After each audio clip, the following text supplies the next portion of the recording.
तो देखिए, हमने पिछली क्लास में जो बात की कि क्षैतिजीय रूप में वायु के तापमान, धरातल के समीप के तापमान का जो वितरण होता है वो अक्षांशों के आधार पर ताप कटिबंधों के रूप में उसको समझाया जाता है। तो ये कल हमने इसकी विस्तार से बात कर ली थी पिछली क्लास में। अब हम उसी से संबंधित क्षैतिजीय वितरण से संबंधित एक और बात करना चाहते हैं, जिसे हम समताप रेखाओं के आधार पर विवरण को लेते हैं।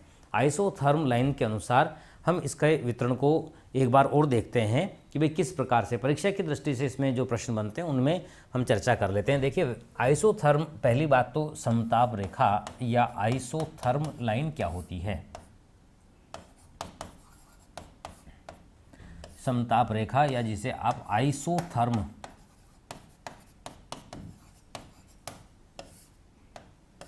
देखिए, आइसोथर्म जो लाइन है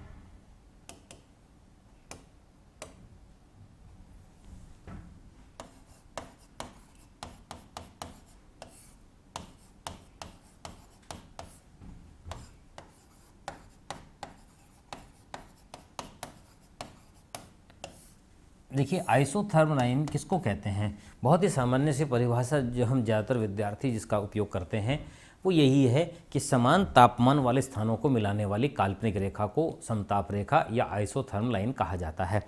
समान तापमान वाले स्थानों को मिलाने वाली काल्पनिक रेखा, ये जो इसकी परिभाषा है, डेफिनेशन है, ये डेफिनेशन अधूरी है, पूर्ण नहीं है, इसमें पूरी बात नहीं कही जाती है। वास्तव में अगर इसकी परिभाषा को देखें तो देखिए, एक विशेषता से आप इस बात को पकड़ेंगे, एक दो विशेषताओं से इसके बात को पकड़ेंगे कि इस समताप रेखा का नंबर एक विशेषता, आप भले ही ये कह रहे हों कि यह समान तापमान वाले स्थानों को मिलाने वाली काल्पनिक रेखा है।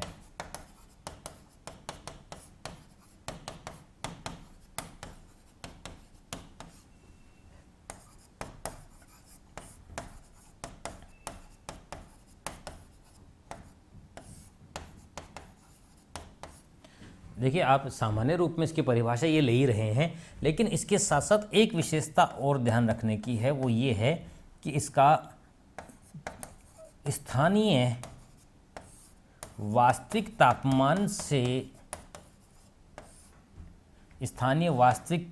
से इसका कोई लेना देना नहीं होता है।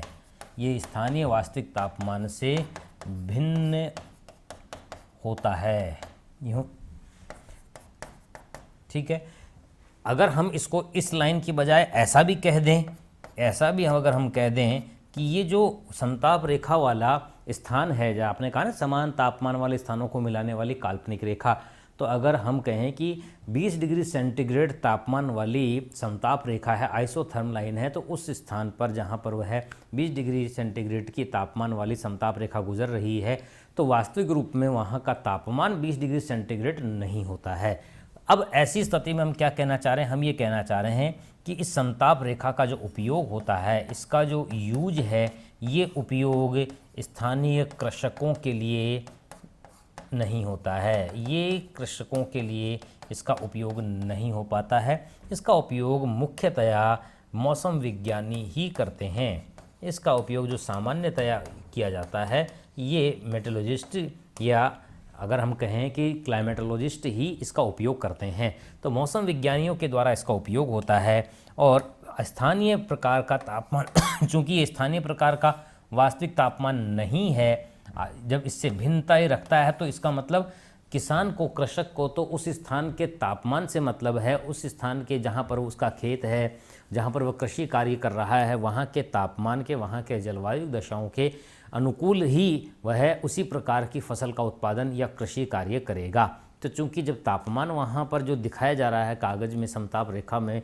मानचित्र में, तो उस मानचित्र के अनुसार उसके वह कृषि कार्य के लिए वह तापमान उसके लिए किसी भी हालत में उपयोगी नहीं हो पाएगा। हाँ, मौसम और जलवायु के बारे में जानकारी के संदर्भ में जरूर समताप रेखाओं का जो विवरण है ये महत्वपूर्ण बन जाता है। देखिए, ये वास्तविक तापमान से भिन्न क्यों होता है या स्थानीय वास्तविक तापमान से ये अंतर क्यों रखता है, इसका कारण यही है। इसकी परिभाषा को अगर हम पूरा करें तो परिभाषा यही है, समान तापमान वाले स्थानों को मिलाने वाली काल्पनिक रेखा, जो कि जिसमें अगर हम कहें जिसमें ऊंचाई के प्रभाव को नज़रअंदाज कर दिया जाता है, जिसमें ऊंचाई के प्रभाव को,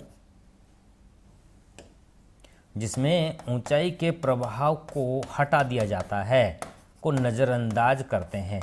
अब जाकर के आइसोथर्म की परिभाषा, डेफिनेशन पूरी होती है। तो क्या परिभाषा हुई? समताप रेखा कौन सी है, आइसोथर्म क्या है?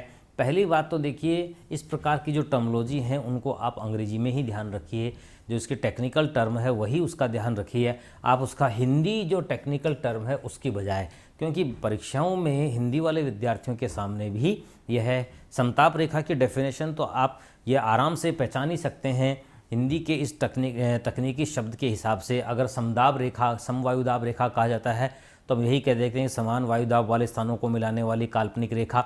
इसी प्रकार से अगर हम तापमान के संदर्भ में कह रहे हैं तो समान तापमान वाले स्थानों को मिलाने वाली काल्पनिक रेखा। ठीक है, तो अब हिंदी वाले विद्यार्थियों के सामने तो ऐसे तो परिभाषा को लेकर के इस शब्द के साथ तो कोई समस्या नहीं है, समस्या इस शब्द के साथ हो जाती है, आइसोथर्म के साथ।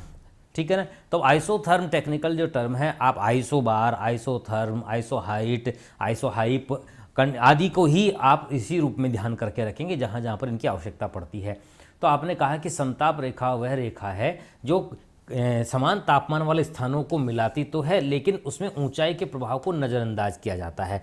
अब इस नज़रअंदाज करने का मतलब यह है कि आपने अभी तक बात की, वायुमंडल की परतों के संदर्भ में भी बात की कि जब ऊंचाई की ओर जाते हैं तो धरातल के समीप वायव्य प्रकार के कणों की मात्रा ज़्यादा होती है, एरोसोल्स ज़्यादा होते हैं, वाटर वेपर्स ज़्यादा मात्रा में मिलते हैं, भारी गैसों का जमाव भी ज़्यादातर होता है। तो ऐसी स्थिति में जो धरातलीय सतह से टकरा करके जो सूर्य की लघु तरंगें हैं वो दीर्घ तरंगों में परिवर्तित होती हैं। ये दीर्घ तरंगें, जिन्हें आप टेरेस्ट्रियल रेडिएशन या पार्थिव विकिरणें भी कह रहे हैं, ये पार्थिव विकिरणें, दीर्घ तरंगें जब इन वायव्य कणों के साथ अवशोषित होती हैं तो ही वह वायु के तापमान का निर्माण करती है। चूँकि जहाँ पर ये मात्रा ज़्यादा होगी, किसकी मात्रा? एरोसोल्स की, वायव्य कणों की, जलवाष्प की और गैसों की, तो निश्चित रूप से अवशोषण की मात्रा, तापमान के अवशोषण की मात्रा भी अपेक्षाकृत ज़्यादा होती है। ऊंचाई की ओर जाने पर यह जो इन वायव्य तत्वों की सघनता धीरे धीरे कम होती जाती है, उसी प्रकार से तापमान अवशोषण की कुल मात्रा भी कम होती चली जाती है। तो ऐसी स्थिति में ऊंचाई की ओर जाने पर तापहास की जो दर आपने बताई थी ना कि प्रति 165 मीटर पर 1 डिग्री सेंटीग्रेड या 6.5 डिग्री सेंटीग्रेड प्रति किलोमीटर या प्रति 1000 मीटर या 3.6 डिग्री फ़ारेनहाइट प्रति 1000 फुट, जो आपने ये बताया था, तो इस प्रकार से ये तापमान में जो कमी होती है वो इन कारणों से होती है। ये आप पहले भी कई बार बात कर चुके हैं अपने पिछली क्लासेज में भी।